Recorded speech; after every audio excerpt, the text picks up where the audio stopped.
Hello friends, आज से ठीक 90 डेज बाद आपके बोर्ड एग्जाम है और ये 90 डेज डिसाइड करेंगे आपका फ्यूचर वर्जन आप पर प्राउड फील करेगा या regret. Dream big, start small, take it slow. Perfection के चक्कर में मत पड़ो, because imperfect action is 100 times better than perfect thinking. आज से अपने आप से एक सवाल पूछो, what can I do today. जो सबसे क्लोजेस्ट पॉसिबल एक्शन है वो करो। नोट्स रिवाइज करो, चैप्टर पढ़ो, न्यूमेरिकल वीक है, डेली के 5 क्वेश्चन प्रैक्टिस करो। 1% प्रोग्रेस भी पावरफुल होती है if it is consistent. In 90 days में हम करें क्या? क्या हमारे पास ऐसी क्या स्ट्रेटेजी हो जिससे हम एक अच्छा गुड स्कोर कर पाए और हम एक जो हमारा ड्रीम वर्जन है या एक अच्छा करियर या एक अच्छी कॉलेज या हमारे जो पेरेंट्स हैं उनको हम प्राउड फील करवा पाए। तो उसके लिए हमारे पास अब ऐसा क्या रोड मैप है या ऐसी कौन सी स्ट्रेटेजी है जिससे हम ये जो हमने ड्रीम देख के रखा उसको फुलफिल कर पाए। तो उसी के बारे में इस पूरी कंप्लीट वीडियो में डिस्कस करेंगे। जिसको अगर आप अप्लाई करते हो तो डेफिनेटली आप अच्छा स्कोर भी कर पाओगे और जो चीज़ आपने सोच के रखी है वो आपको मिल जाएगी।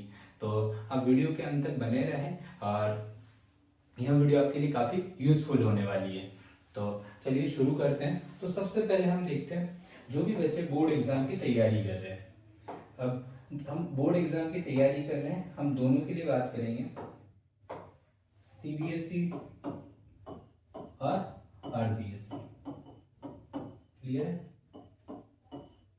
दोनों बोर्ड के लिए हम बात कर रहे हैं। सीबीएसई बोर्ड के एग्जाम की डेट की भी डिक्लेयर हो गई है। 18 फेब को आपका एग्जाम है और आरबीएससी का 12 फेब। तो लगभग दोनों के आसपास ही एग्जाम है और हम इस वीडियो में ज्यादातर बात करने वाले हैं कि केमिस्ट्री, जो भी बच्चे पीसीबी या पीसीएम से हैं तो उन्हें केमिस्ट्री के पोर्शन को लेकर देखेंगे। तो उससे होगा क्या कि आप अगर ये स्ट्रेटेजी अदर सब्जेक्ट पे भी अप्लाई करते हो तो सिमिलर ही रहता है। एक सब्जेक्ट अगर स्ट्रांग हो जाती है तो बाकी सब्जेक्ट भी हमारी क्या हो जाती है, ऑटोमेटिक हम स्ट्रांग कर सकते हैं। लेकिन उसके लिए क्या होनी चाहिए, एक अच्छी हैबिट होनी चाहिए। हैबिट कैसे बनती है तो वही चीज हम क्या करेंगे इसमें, मतलब एक तरह से डिस्कस करेंगे।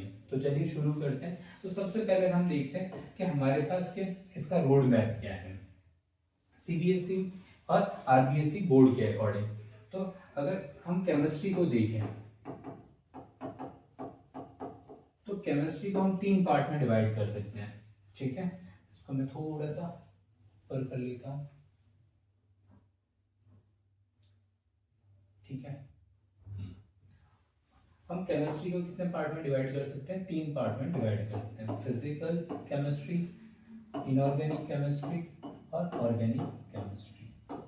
क्योंकि हमें सिलेबस पता होना चाहिए। सबसे पहला काम हमें क्या करना है कि हमारे जो चैप्टर्स हैं और उनमें की पॉइंट्स क्या है या जो सब टॉपिक्स क्या है वो हमें एक बार तो आइडिया होना चाहिए, क्योंकि क्वेश्चन पुट अप होंगे तब हम क्या करेंगे। तो पहला काम हमें क्या होना चाहिए कि हमारे सब्जेक्ट का सुपरफिशियल नॉलेज तो हो हमें। तो जैसे हम फिजिकल केमिस्ट्री को देखते हैं तो फिजिकल केमिस्ट्री में आपके जो चैप्टर आ रहा है, पहला चैप्टर आ रहा है सॉल्यूशन।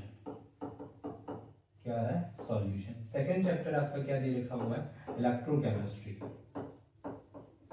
इलेक्ट्रोकेमिस्ट्री। और थर्ड चैप्टर आपका क्या है? Chemical kinetics.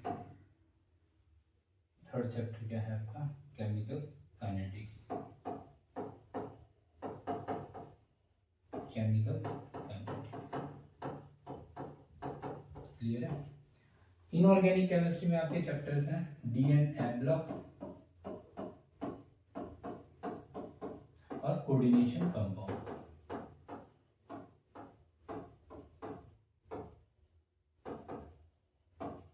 क्लियर है? ये चैप्टर आपके किससे आ रहे हैं? Inorganic chemistry. अकार्बनिक रसायन, भौतिक रसायन और कार्बनिक रसायन। चैप्टर को थोड़ा सा मैं हिंदी में भी आपको बता देता हूँ। जो आरबीएससी या हिंदी मीडियम से विलयन, विद्युत रसायन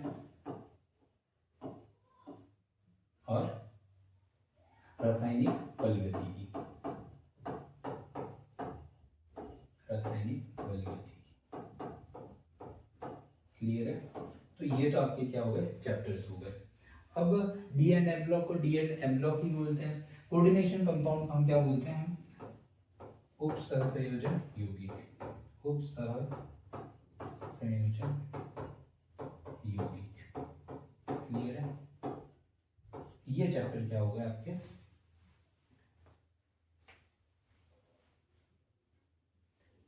ठीक है, ये क्या है? उपसहसंयोजन यौगिक। तो ये आपके क्या होगा? चैप्टर्स हो गए। इसके बाद हमारे पास बच गए ऑर्गेनिक केमिस्ट्री के। तो ऑर्गेनिक केमिस्ट्री के भी हम चैप्टर्स पे लिख लेते हैं। तो फर्स्ट उसमें चैप्टर आपका आ रहा है hello alkenes, hello alkene and hello arene, hello arene. Clear है? सेकेंड चैप्टर आपका क्या दे रखा हुआ है? Alcohol, phenol, ether. Third chapter है आपका aldehyde, aldehyde, ketone, carboxylic acid. Fourth chapter है एमाइंस और लास्ट चैप्टर है बायोमॉलिक्यूल। क्लियर है? ये 5 चैप्टर किससे हैं? ऑर्गेनिक केमिस्ट्री से। ठीक है, अब इनका हम थोड़ा सा वेटेज देख लेते हैं। तो कलर चेंज कर लेते हैं। अगर हम ऑर्गेनिक केमिस्ट्री सीबीएसई बोर्ड के अकॉर्डिंग देखें तो आपका 37 मार्क्स का क्या है? वेटेज है। 37 मार्क्स आपके किससे आएंगे? ऑर्गेनिक केमिस्ट्री से। और 23 मार्क्स के किससे आएंगे? आपके फिजिकल केमिस्ट्री। और 33 मार्क्स 33 मार्क्स किससे आएंगे? 33 मार्क्स किससे आएंगे? इनऑर्गेनिक केमिस्ट्री और फिजिकल केमिस्ट्री से। ठीक है,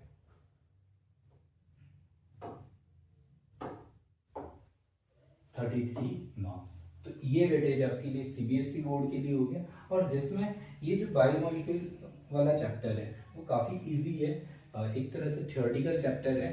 तो आप इसको आसानी से याद कर सकते हो। 7 नंबर आपको ये फ्री में मिल जाएंगे अगर आपने अच्छे से पढ़। बच्चे 4 चैप्टर, तो 4 चैप्टर के लिए हम इस वीडियो के एंड तक आते हैं, उसकी स्ट्रेटेजी पढ़ेंगे हमें करना क्या है इन 30 मार्क्स। तो जिससे हम हमारे आपको अपने आप को क्या कर पाए? स्टैंड कर पाए, यानी कि पास तो हो जाए, अपने आप को सिक्योर कर पाए। जो बच्चे अभी तक भी नहीं पढ़ना स्टार्ट किया उनके लिए। क्लियर है? अब सिमिलर इनका अगर ओवरऑल हम पेपर देखें सीबीएसई बच्चों का, तो पेपर कितने का रहेगा? 70 मार्क्स का। कितने का रहेगा? 70 मार्क्स। तो जिसमें 70 थ्योरी रहेगी, 30 प्रैक्टिकल्स रहेंगे। अब ये जो 30 मार्क्स प्रैक्टिकल्स रहेंगे वो किस पर डिपेंड करेंगे? आपके अभी जो प्री बोर्ड्स हैं और जो आपने प्रीवियस जो टेस्ट वगैरह है या जो भी आपने दे रखे हैं, तो उनके आधार पर भी के स्कूल आपके नंबर क्या करेगी? भेजेगी। तो अगर आप जो प्री बोर्ड भी दे रहे हो तो प्री बोर्ड का भी मैं पैरेलल आपको बता देता हूँ। प्री बोर्ड में आपको क्या करना है कि अगर आपने पढ़ाई शुरू कर दी है तो काफ़ी अच्छा है, आप रेगुलर पढ़ रहे हो तो बहुत बढ़िया है। बट नहीं शुरू की है तो अब क्या करें कि टारगेट ओरिएंटेड पढ़े, यानी कि आप जब एग्जाम देने के लिए जा रहे हो एक साथ सब कुछ करने की कोशिश नहीं करें। आपका अगर वहाँ पे 100% कोर्स आ रहा है तो उसमें 25% का ही टारगेट रखें कि इस एग्जाम में मुझे कितना कवर करना है? 25% कवर करना है, यानी कि इन चैप्टर्स को मुझे बहुत अच्छे से करके जाना है। फिर नेक्स्ट जब आपके प्री बोर्ड्स मतलब नेक्स्ट एग्जाम हो वापस, तो 25% और क्या करें? इंक्रीज करें। तो इस तरीके से क्या होगा? धीरे धीरे आपका परसेंटेज इंक्रीज होता जाएगा। पहले 25%, फिर 50, 25, तो ओवरऑल कितना होगा? 50%, एंड देन 75% एंड फाइनल 100%। तो हर बार 3 से 4 बार जब भी आपके प्री बोर्ड्स आप दे रहे हो एग्जाम से पहले, तो इस तरीके से आपने आपकी क्या रखे? प्रिपरेशन रखे कि टारगेट ओरिएंटेड पढ़े, टॉपिक ओरिएंटेड कि आज मुझे इतना करना है तो करना ही है, इतना सब्जेक्ट में पढ़ना है तो मुझे पढ़ना ही है। तो जिससे क्या होगा? कॉन्फिडेंस बूस्ट होगा। प्री बोर्ड को आपको क्या नहीं करना है? मिस नहीं करना है। ऐसा नहीं कि अब प्री बोर्ड के नंबर नहीं जोड़ रहे हैं तो हम क्या करें? इसको एग्जाम नहीं दें या नहीं बैठे। आपको एग्जाम में बैठना है लेकिन प्रिपरेशन के साथ बैठना है। वहाँ के नंबर मैटर नहीं करेंगे लेकिन आपकी प्रिपरेशन अच्छी हो जाएगी, तो जिससे आप कहाँ स्टैंड आउट कर रहे हो वो भी आपको आइडिया लग जाएगा। तो इस तरीके से आपको प्री बोर्ड को देखना है। नेक्स्ट जो आरबीएससी वाले बच्चे हैं तो उनका जो वेटेज रहेगा वो किस तरीके से रहेगा वो भी हम साथ साथ में ही देख लेते हैं। जैसे हम देखते हैं ये हमारे पास 3 चैप्टर है, ये 3 चैप्टर है, तो इनका जो वेटेज रहेगा वो कैसे रहेगा कि अगर हम इनके मार्क्स वगैरह देखें, ये ऑर्गेनिक और इन सबको मिला के इनका टोटल वेटेज कितना हो रहा है, जैसे ये 23 मार्क्स के, ये कितने हैं 23 मार्क्स के, ये 23 मार्क्स के, ये 14 और नहीं 1 सेकेंड। तो अगर हम जो आरबीएससी बोर्ड के बच्चे हैं तो उनका अगर हम देखें तो इनका वेटेज किस तरह से, उनका जो ओवरऑल पेपर हो रहा है, उनका ओवरऑल पेपर कितने मार्क्स का हो रहा है 56 मार्क्स का, और 14 मार्क्स सेशनल है और 30 मार्क्स क्या है प्रैक्टिकल्स के। तो अब हमें क्या करना है कि ये 14 मार्क्स स्कूल से भेज दिए जाएंगे, 30 मार्क्स भी आपके स्कूल से प्रैक्टिकल्स से भेजे जाएंगे। अब हमारे पास 56 का, तो इसमें जो वेटेज रहेगा वो किस तरह से रहेगा 28 और 28। आपकी जो ऑर्गेनिक केमिस्ट्री है वो कितने मार्क्स की है 28 मार्क्स की है। क्लियर है। ये जो चैप्टर है वो 6 और 7 मार्क्स इस तरह से आपकी क्या है डिस्ट्रीब्यूटेड है। क्लियर है। तो इस तरीके से आप अगर तैयारी करोगे तो आपका बहुत अच्छे से क्या हो जाएगा स्कोर हो जाएगा। और ये भी क्या है 5 और 6 सिमिलर कि आप देख लेना, बट इस तरह से इसकी मार्किंग है। ओवरऑल हमारे पास क्या है 28 मतलब का वेटेज रहेगा। तो हम इधर भी अगर देखें, जैसे कि आरबीएससी के बच्चों का भी देखें कि वो ऑर्गेनिक को बहुत अच्छे से एक बार कर लेते हैं, इसके बाद के जैसे सॉल्यूशन इलेक्ट्रोकेमिस्ट्री या फिर केमिकल काइनेटिक्स पर इन पर ध्यान देते हैं, क्योंकि यहाँ पे न्यूमेरिकल्स रहेंगे और न्यूमेरिकल्स वगैरह रहेंगे तो आपको थोड़ा सा प्रैक्टिस करनी पड़ेगी। तो बेटर है हम अपने आप को पहले सिक्योर करें। फिर डी एंड एफ ब्लॉक है तो थ्योरेटिकल चैप्टर है, कोऑर्डिनेशन कंपाउंड में फिर से वापस आपको क्या करना पड़ेगा कि थोड़ी प्रैक्टिस को इंक्रीज करना पड़ेगा। तो इस तरीके से अगर हम तैयारी करते हैं तो हमारा क्या होगा अच्छा स्कोर हो जाएगा। अभी भी हमारे पास 90 डेज हैं, 10 चैप्टर है, तो हर चैप्टर को मिनिमम हम के मतलब एक टारगेट ओरिएंटेड पढ़े, क्योंकि पहले भी हमने थोड़ा बहुत तो पढ़ के रखा ही होगा। तो उस अकॉर्डिंग अगर हम देखें तो हम डेली बेसिस पे के कुछ टॉपिक फिक्स कर ले। आज मुझे इस चैप्टर में जैसे मैंने देखा हेलो एल्केन्स पढ़ना स्टार्ट कर रहे हैं। मैं एग्जाम्पल पे आपको बता रहा हूँ। जैसे हम ये हेलो एल्केन्स पढ़ रहे हैं, क्या पढ़ रहे हैं हेलो एल्केन, तो उनको पढ़ना कैसे, हेलो एल्केन है हेलो एरिन। तो इस चैप्टर को अगर मैं पढ़ रहा हूँ तो मुझे पढ़ना कैसे, पहले तो मैं सबसे पहले तरह से दिमाग में मैपिंग कर लूँ। मैपिंग कैसे करूँ कि सबसे पहले हेलो एल्केन्स का मीनिंग क्या हुआ, हेलो एरिन्स का मीनिंग क्या हुआ, देन इसका क्लासिफिकेशन। अब क्लासिफिकेशन मुझे आइडिया होना चाहिए किसके बेसिस पे क्लासिफिकेशन किया करके रखा हुआ है। तो first on the basis of halogen atom, first हमने किसके हेलोजन एटम के नंबर के आधार पर हेलोजन एटम कितने नंबर्स है। सेकेंड हम क्या कर रहे हैं degree of alkyl halide, degree of alkyl halide, and third hybridisation, hybridisation.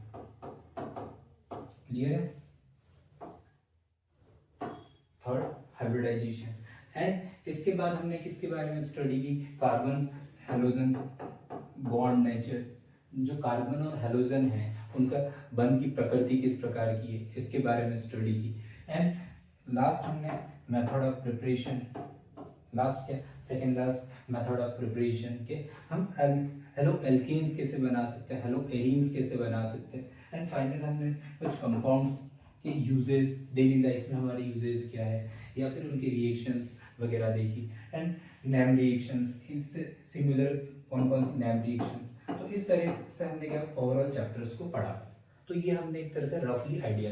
अब यही पैटर्न हमें नेक्स्ट चैप्टर में अप्लाई करना है, क्योंकि वहाँ पर भी हमारे पास अल्कोहल है या फिनॉल है, ईथर है, तो वहाँ पर भी सिमिलर कंपाउंड है, उनके भी हम क्या करेंगे, सबसे पहले अल्कोहल का फॉर्मूला, फिर उसके classification, 1 degree alcohol, 2 degree alcohol, 3 degree alcohol, then हम क्या करें, मेथड ऑफ प्रिपरेशन देखें और उससे जो भी के कंपाउंड्स फॉर्म हो रहे हैं तो उनको देखें। तो इस तरीके से हम क्या कर सकते हैं, चैप्टर्स को पढ़ सकते हैं। And ketone, carboxylic acid and aldehyde को भी इसी सिमिलर पैटर्न में हम क्या कर सकते हैं, स्टडी कर सकते हैं। अब ये सारी चीज़ करने के लिए हमारे पास होना क्या चाहिए कि हम ऑर्गेनिक केमिस्ट्री को स्टार्ट कैसे करें। फर्स्ट क्वेश्चन दिमाग में यही आता है कि हम ऑर्गेनिक केमिस्ट्री को हम स्टार्ट कैसे करें। तो ऑर्गेनिक केमिस्ट्री को स्टार्ट करने का सिंपल सा मेथड है, हम बेसिक कॉन्सेप्ट पढ़ना स्टार्ट करें। क्या करें, बेसिक कॉन्सेप्ट पढ़ना स्टार्ट करें। बेसिक कॉन्सेप्ट का मतलब है कि हमें एक आइडिया होना चाहिए कि ऑर्गेनिक केमिस्ट्री में हमें पढ़ना क्या है। तो पढ़ने के लिए हमें आइडेंटिफिकेशन आना चाहिए, जो कंपाउंड्स हैं तो उसके लिए हमें क्या होना चाहिए, उनका नोमेनक्लेचर क्या होना चाहिए, नोमेनक्लेचर। देन हम क्या कर पाए कि रिएक्शन मैकेनिज्म, क्योंकि आइडेंटिफिकेशन हो गया, जैसे कोई भी कंपाउंड दे देगा उसका हमने नोमेनक्लेचर किया, मतलब आइडेंटिफाई किया। देन उसका रिएक्शन मैकेनिज्म,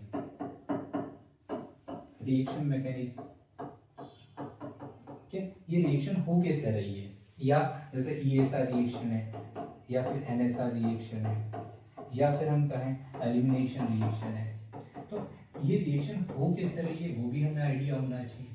क्लियर है, जैसे कार्बोकेटायन है, अटैक कैसे करेगा, या फिर रासायनिक मिश्रण है, मॉडर्न जो उत्पाद बन रहा है, एक प्रोडक्ट बन रहा है, तो ये SN1 SN2 रिएक्शन में किस टाइप से हम मतलब देखते हैं। तो ये सारी चीज़ें हमें आइडिया होना चाहिए।